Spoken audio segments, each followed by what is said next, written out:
আমাৰ পানী বাঢ়াৰ কাৰণে বহুতেই অসুবিধা হৈছে। ছাগলীৰ ঘাঁহ পানী নোহোৱা হৈ গৈছে, মানুহৰো অসুবিধা, বহুতখিনি অসুবিধা আৰু। এতিয়া কেম্প বনাইছিলোঁ, কেম্পো গণেশ বাবা আহি কেম্প ভাঙি দিলে। তাৰ মাজতো যেন তেন কৰি আছোঁ, পোৱালি জোৱালি লৈ পেলাই। হয়। নমস্কাৰ, মোৰ নাম জয়ন্ত বৰা। মই এতিয়া বৰ্তমান আছোঁ তেজপুৰত থকা মা ভৈৰৱী মন্দিৰৰ ওচৰত। চাব পাৰে মা ভৈৰৱী মন্দিৰ।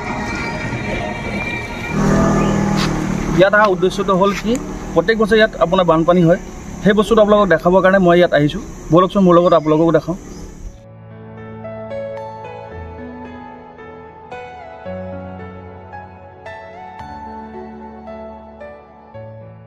মই এতিয়া বৰ্তমান আছোঁ ব্ৰহ্মপুত্ৰৰ পাৰত। চাব পাৰে পানী কিমানেই বাঢ়িছে।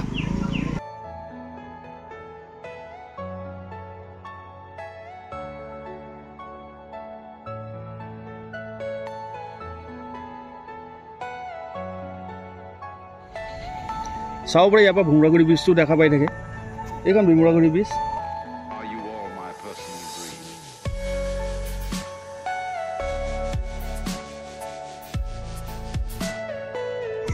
আৰু মানুহবিলাকৰ যিখিনি অসুবিধা হৈছে, সেই অসুবিধাখিনি আপোনালোকক দেখাওঁ, ব'লকচোন।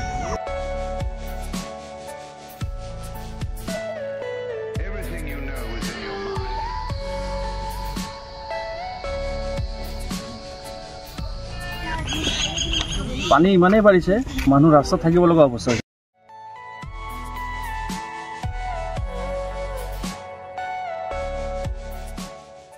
লগ পালোঁ, তেওঁক সোধোচোন কেনেকৈ অসুবিধা হৈছে, কি হৈছে। আহকচোন, তেওঁৰ পৰা জানো আমি।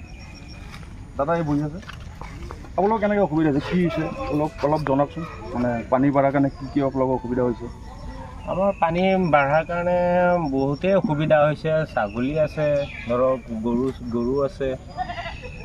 আমাৰ গৰু ছাগলীৰ ঘাঁহ পানী নোহোৱা হৈ গৈছে, মানুহৰো অসুবিধা, বহুতখিনি অসুবিধা আৰু।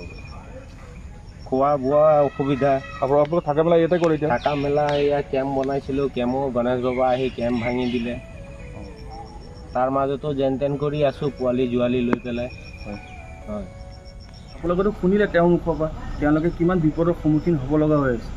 আৰু আগলৈ যাওঁ বোলোচোন, আগত আৰু কি দেখাব পাৰোঁ আপোনালোকক।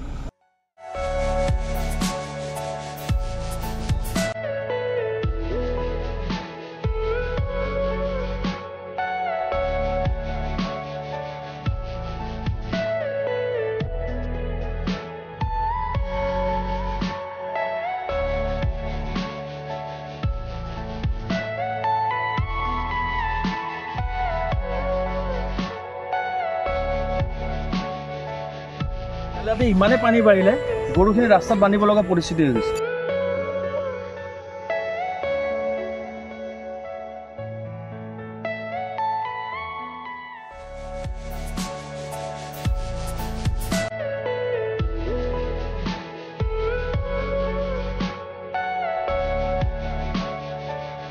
যদি ভিডিঅ'টো চাই ভাল লাগিল, লাইক এটা, কমেণ্ট এটা, ছাবস্ক্ৰাইব কৰি দিব চেনেলটো।